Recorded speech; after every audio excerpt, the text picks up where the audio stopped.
হাসনাত আব্দুল্লাহ কে এক বড় নেতা বলল, এক দলের নাম বলতেছি না, কাঠ মিস্ত্রির ছেলে এমপি হবে, চাল নাই চুলা নাই বংশ পরিচয় নাই, একজন মানুষ মুসলমান, এটা হলো তার মূল পরিচয়, ঠিক কিনা? হাসনাত আব্দুল্লাহ বলেছে, আমি ক্ষমতায় গেলে চাউল চুরি করব না, ডাউল চুরি করব না, রড চুরি করব না, ইটা চুরি করব না, রাস্তার পিচ ঢালাই দুর্বল ঢালাই দেব না। আমি ক্ষমতায় গেলে তোমাদের কাছে এসে এক মুঠো ভাত ভিক্ষা করে খাবো, কিন্তু আমার দ্বারা দুর্নীতি করা সম্ভব কখনো হবে না।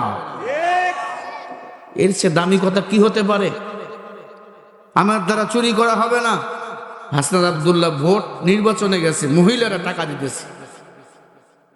আমরা উল্টা দেখতাম এতদিন, এমপি আমাকে টাকা দিত, মন্ত্রী টাকা দিত, টাকা দিলে ওই টাকা তো চুরি করত, কি ক্ষমতায় যে চুরি করত, দুর্নীতি করত, রটের বদলে বাঁশ দিত। হাসনাত আব্দুল্লাহ বলে, আপনারা আমাকে টাকা দিচ্ছেন, আমি চুরি করব কেন? একটা মানুষ বাঁচার জন্য এক মুঠো ডাল ভাত যথেষ্ট, চুরি করার দরকার নাই। আমরা শপথ নেব, কোন চোর বাটপার দুর্নীতিবাজকে আমরা ক্ষমতায় বসাবো না। আগামীর বাংলাদেশ হবে কোরআনের বাংলাদেশ, ঠিক কিনা? হাসনাত বলছে, আমরা ইসলামকে প্রমোট করব। তারেক রহমান বলছে, ইসলামকে প্রমোট করব। আর ইসলাম যদি সামনে বাংলাদেশে কায়েম হয়ে যায়, আমার বাংলাদেশে দুর্নীতি থাকবে না, চুরি থাকবে না, সন্ত্রাস নামের ওই কৌতূহল আর থাকবে না, ঠিক না? ঠিক ভাই না? আল্লাহ আগামীর বাংলাদেশটাকে কোরআন সুন্নাহর বাংলাদেশ হিসেবে কবুল করেন। জোরে বলেন আমিন, আরো জোরে বলেন আমিন। চলেন আমরা কোরআন থেকে কথা শুনি। আল্লাহ রাব্বুল আলামিন বলেন, فأثابهم الله بما قالوا جنات تجري من تحتها الأنهار خالدين فيها وذلك جزاء المحسنين। সূরা মাইদা ৭ নম্বর পারা ১ নম্বর পৃষ্ঠা ৫ নম্বর লাইনের ৮৫ নম্বর আয়াত। আল্লাহ পাক বলেন, ফাআসাবাহুমুল্লাহু বিমা ক্বালু, আমি আল্লাহ তোমাদের সম্মানিত করেছি। বিমা ক্বালু বহুবচন, জান্নাতিন তাজরি, এই সম্মান নিয়ে যারা ফিরে আসবে। ওয়াযালিকা জাযাউল মুহসিনিন, আমি আল্লাহ তাদেরকে জান্নাতি বানাইয়া দেব, এবং তারাই হবে এই পৃথিবীতে মুহসিন। আর মুহসিনদের জন্যই হলো আমি আল্লাহর জান্নাত। মুহসিন কারা? সকাল বিকাল গাঞ্জার বিড়ি টানে যারা, পটের বদলে বাঁশ দেয় যারা। আল্লাহ বলে না, মুহসিন হলো তারা আমি আল্লাহর কোরআন রসুলের হাদিস মোতাবেক জীবন চলায় যারা, আল্লাহ রসুলকে জমিনে গালি দিলে প্রতিবাদ করে যারা, আমি আল্লাহর ভয় নিরাবধি কাঁদে যারা, গুনাহ থেকে নিজেকে বাঁচায় রাখে যারা, তারাই হলো মুহসিন। আল্লাহ রাব্বুল আলামিন বলে, والذين جاهدوا فينا لنهدينهم سبلنا وإن الله لمع المحسنين। ঘুমাইলে হবে না যুবক, বলুন আল্লাহু আকবার। একটা আয়াতের তাফসীর যেখানে হয় ৫০০ রাকাত নফল নামাজ পড়লে যে সওয়াব, সেই সওয়াব বান্দার আমলনামে আল্লাহ দান করে। একবার আল্লাহু আকবার কোরআন শুনে বললে আল্লাহ আসমান জমিনের ফাঁকা জায়গা নেক দিয়ে পরিপূর্ণ করে। নেক আমলের দরকার আছে ভাই। ওয়াল্লাযীনা জাহাদু ফীনা লানাহদিয়ান্নাহুম সুবুলানা ওয়া ইন্নাল্লাহা লামাআল মুহসিনিন।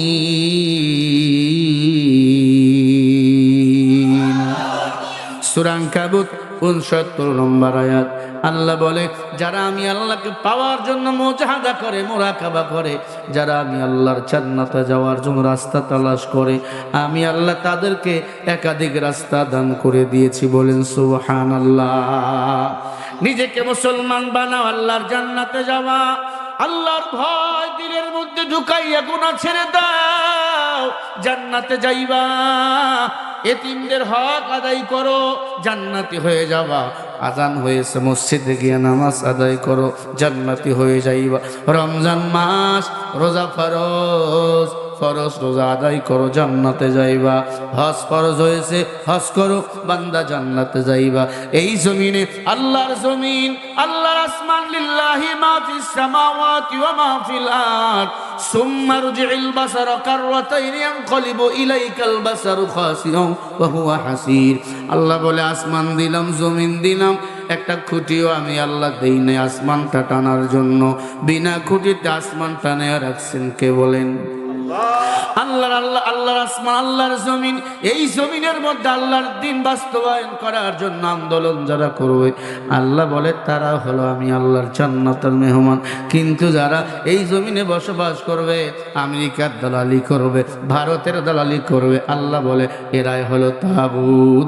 আর তাগুতদের নামাজ, রোজা, হজ, যাকাত কোনোই কিছু কবুল হবে না। এই তাগুত শক্তিকে যদি ক্ষমতায় বসাও, তোমাকে যুদ্ধ অপরাধী বানাবে, তোমাকে রাজাকার বানাবে, তোমাকে ফাঁসির রশিতে ঝুলাইয়া নিয়ে যাবে। যেমন ছিল স্বৈরাচার হাসিনা, আলেমদেরকে হত্যা করেছে, একের পর এক আলেমদের হত্যা করেছে। যেই আলেমদের প্রসাবের পানি দেওয়ার যোগ্যতা ছিল না, সেই আলেমদেরকে হত্যা করলো, তাদের সাথে প্রতারণা করলো। কি বলল? জেলখানায় বলল তোমাকে আমরা ছেড়ে দেব। আল্লাহর বান্দাকে যখন মেডিকেলে নেওয়া হলো, চাওরা একটা হাসি, দেখছেন না? সালাম, চাওরা একটা হাসি। ওনাকে বলল আপনাকে ছেড়ে দেব। ভিতরে নামার পর এমন ইনজেকশন দিল, আল্লাহর বান্দাকে মেরে ফেললো। তিনি আর কেউ নয়, মরহুম আল্লামা দেলোয়ার হোসেন সাইদি রহমাতুল্লাহি আলাইহি। তাকে হত্যা করা হয়েছে।